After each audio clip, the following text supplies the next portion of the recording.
Cincin penjinak binatang bersinar dengan 5 cahaya berbeda, dan bayangan 5 raja tikus roh berlari mengelilingi ring. Mereka terlihat sangat lucu, tetapi energi iblis mereka memenuhi langit, sangat menakutkan. Yang Zhou berteriak dengan panik, "Saudara Feng Yi, mengapa kamu bertengkar tanpa alasan?" Namun matanya setenang air. Tidak ada sedikit pun kepanikan di matanya. Tangannya berputar dan membentuk segel di depannya, yang menyelimuti langit. Momentum, Beast Taming Ring terhenti. Seolah tertahan di langit, tidak bisa jatuh. Kelima bayangan itu berlari semakin cepat, terlihat sangat cemas. Che Shuyao juga bergerak.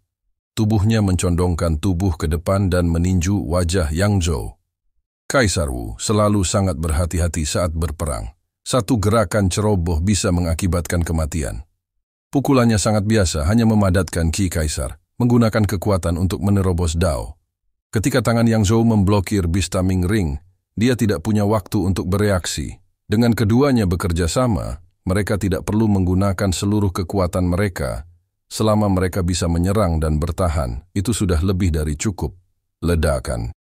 Pupil Che Shuyao menyusut saat energi tinju mendarat di wajah Yang Zhou. Yang Zhou bahkan tidak mencoba menghindar. Tubuhnya terpelintir oleh pukulan Che Shuyao, dan dia bahkan tersenyum sebelum berubah menjadi seberkas cahaya dan menghilang. Cincin penjinak binatang 5 elemen. Di langit kehilangan daya tahannya dan tiba-tiba jatuh. Feng Yi terkejut. Dia dengan cepat melambaikan tangannya dan memanggil kembali.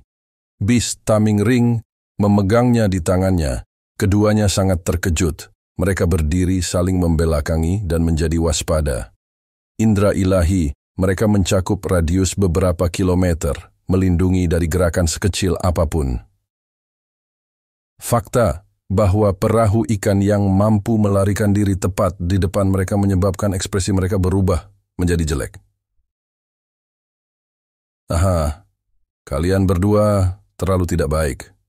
Karena kamu tidak menyambutku, aku akan pergi bermain sendiri. Tempat ini menjadi semakin menarik. Suara Yang Zhou datang dari langit. Setelah beberapa kali naik turun, dia menghilang dari pandangan keduanya. Wajah Feng Yi menjadi gelap, memperlihatkan niat membunuh. Dia berkata dengan penuh kebencian, "Orang ini tidak bisa dibiarkan hidup, atau dia akan membawa masalah besar bagi kita." Che Shuyao melonggarkan Yuan Qi-nya. Dia berkata dengan suara rendah, "Kamu baru saja melihatnya, kekuatannya mungkin di atas kita. Bagaimana kita bisa membunuhnya? Saat ini Anda harus menemukan tempat untuk menyelesaikan cincin penjinak binatang 5 elemen Anda. Dengan begitu, peluang Anda untuk membunuhnya akan lebih besar." Aku tidak menyangka hanya sebuah berita saja yang bisa menarik pembangkit tenaga listrik setingkat Kaisar Wu. Awalnya saya mengira hanya Anda dan saya yang ada di dataran iblis ini. Karena yang fishboat ada di sini, mungkin ada ahli lain juga. Ayo cari tempat lain dulu. Ilusi ini terlalu besar. Seharusnya tidak ada seorang pun yang dapat menemukan kita dimanapun. Tunggu sampai aku selesai membuat cincin penjinak binatang 5 elemen. Aku akan mematahkan ilusi ini dan menangkap Raja Tikus. Dengan satu pikiran, keduanya menghilang di tempat. Yang Yu Zhou telah muncul beberapa mil jauhnya, memandangi ruang mata air yang tak terbatas. Mau tak mau dia menunjukkan kegembiraan di wajahnya saat dia bergumam pada dirinya sendiri. Ini adalah kekuatan pegas. Jika itu diatur oleh master tingkat raja, maka kemungkinan besar dia menggunakan benda itu sebagai mata. Formasi. Dia menyebarkan divine sense-nya dan dengan hati-hati mencari seluruh ilusi. Saudara Yun Xiao, apakah kamu menemukan kekurangannya? Di suatu tempat di batas bunga, seperti cermin bulan air, pemandangan berubah saat layar langit peka. Orang-orang di kuil api sushi sangat gembira, tetapi segera menyadari bahwa ilusi di depan mereka tidak lebih baik dari sebelumnya. Faktanya, tampaknya ini jauh lebih serius. Yevan sudah merasakan bahwa Bahtera Nuh ada tepat di depannya. Tetapi dia tidak dapat menemukan arah yang benar, tidak peduli seberapa keras dia berusaha. Li Yongxiao berdiri di atas kereta dan melihat sekeliling. Keseriusan di matanya semakin berat saat dia berkata, "Jangan khawatir, saya sudah punya beberapa petunjuk. Setidaknya saya tahu tata letak formasinya. Itu adalah penghalang di dalam penghalang terkelupas lapis demi lapis. Saya yakin meskipun gunung dan sungai di depan kita lenyap, ilusi lain akan muncul." Mata Tao Chan berbinar ketika dia berkata, "Aku pernah mendengar tentang formasi ini sebelumnya. Ini seperti sebuah kotak di dalam kotak, dan semakin dalam kamu masuk, semakin kuat kekuatannya. Hanya saja formasi ini sangat indah. Jika ada sedikit kecerobohan, semua usaha sebelumnya akan sia-sia. Jika itu adalah penghalang semacam ini, akan luar biasa jika bisa memasang ketiganya." Mata Feng Zhu berbinar saat dia berkata, "Kalau begitu, jika kita menerobos yang ada di depan kita dan yang lainnya, kita bisa masuk ke dalam." Tao Chan tidak yakin, jadi dia berkata dengan konservatif, "Saya sedang berbicara tentang master formasi biasa, tetapi Teng Guang dikenal sebagai master formasi nomor 1, Kaisar Singgasana Wu.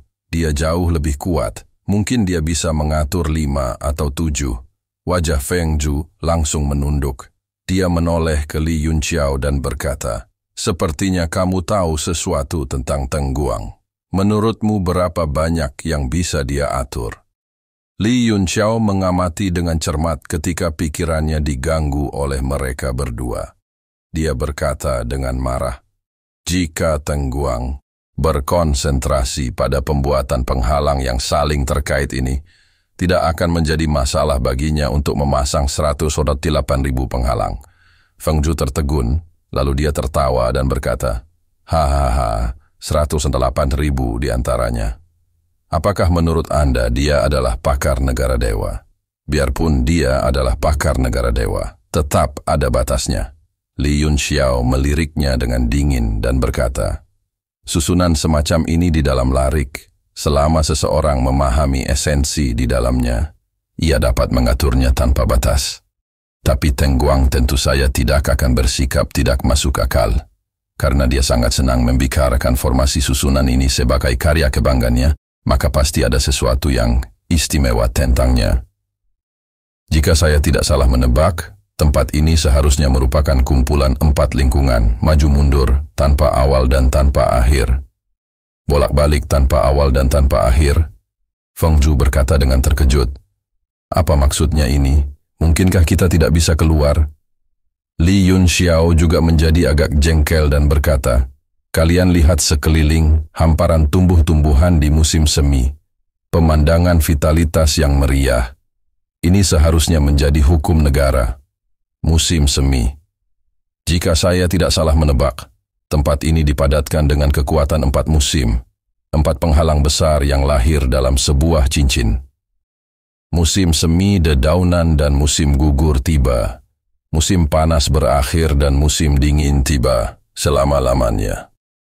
Ini sesuai dengan standar estetikanya. Lalu apa yang harus dilakukan?"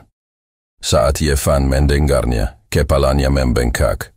Itu sudah melampaui jangkauan pemahamannya. Semua orang juga bingung, seolah-olah mereka sedang mendengarkan buku surgawi. Li Yunxiao berkata, "Hanya ada 2 cara. Yang pertama adalah menghancurkan susunannya dengan paksa, tapi kita bisa melupakannya. Kita tidak tahu apakah ada ahli lain yang terjebak di dalamnya. Kita hanya bisa melarikan diri jika kita melanggar hukum negara di musim semi, musim panas, musim gugur, dan musim dingin. Yang kedua adalah memahami kekuatan 4 musim dan menggunakan hukum negara untuk kepentingan kita sendiri, melampauinya, dan keluar dari ilusi." Melihat semua orang masih linglung, dia mengulurkan tangannya dan menepuk kereta perang itu dengan lembut. Misalnya, ini adalah hukum negara, musim semi. Tempat yang ditepuknya dengan santai sebenarnya mulai bertunas, membentuk bibit yang tumbuh dengan subur. Setelah beberapa saat, sekuntum bunga kecil mekar dan baru kemudian berhenti tumbuh. Semua orang dari kuil api suci memandang bunga itu dengan tidak percaya dengan mulut ternganga. Feng Zhu maju dan memetiknya. Dia melihatnya di tangannya dan bahkan mengendusnya beberapa kali, berseru kaget. Apa yang terjadi? Kamu sudah memahami kekuatan musim semi? Li Yunxiao berkata, saya sudah memahaminya di masa lalu. Alasan kenapa aku bisa melakukannya sekarang adalah karena ilusi ini terbentuk dari kekuatan pegas. Saya hanya menggunakannya dengan santai. Jika ada waktu lain, saya harus menyingkat undang-undangnya sendiri. Ini tidak sesederhana ini. Selain itu, meskipun aku memiliki pemahaman seperti itu, aku masih terlalu lemah untuk bersaing dengan orang yang mengendalikan ilusi. Kecuali tingkat kultivasi saya lebih tinggi darinya, dan saya mengendalikan inti susunan, saya dapat membalikkan keadaan dan mengendalikan formasi susunan. Menggenggamnya di masa lalu, semua orang tercengang dan tidak mengerti. Namun terlalu banyak hal yang tidak mereka pahami saat ini, sehingga mereka tidak memikirkannya dengan cermat. Pada saat ini King kecil, yang berada di tengah formasi susunan, terkejut dan menimbulkan gelombang besar.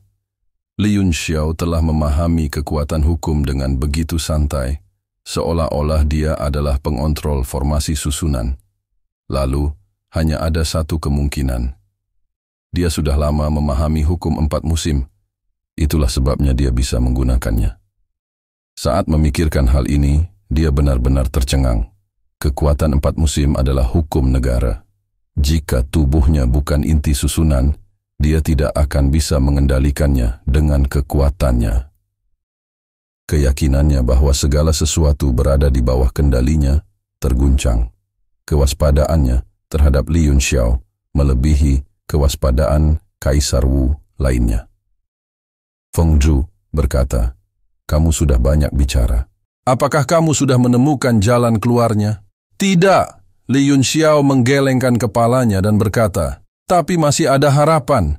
Aku sudah memikirkan cara terbaik untuk memecahkan susunannya. Apa cara terbaik? Kamu Fan berseru. Li Yunxiao menatapnya dan tersenyum, tapi tidak menjawab. Sebaliknya, dia mulai berpikir. Kereta perang itu tiba-tiba terdiam. Tidak ada yang berani mengganggunya. Lingkungan di sini bukanlah sesuatu yang bisa mereka atasi. Semua harapan mereka tertuju pada Li Yunxiao. Apa cara terbaik? Sebuah suara yang sangat tidak sabar tiba-tiba bertanya.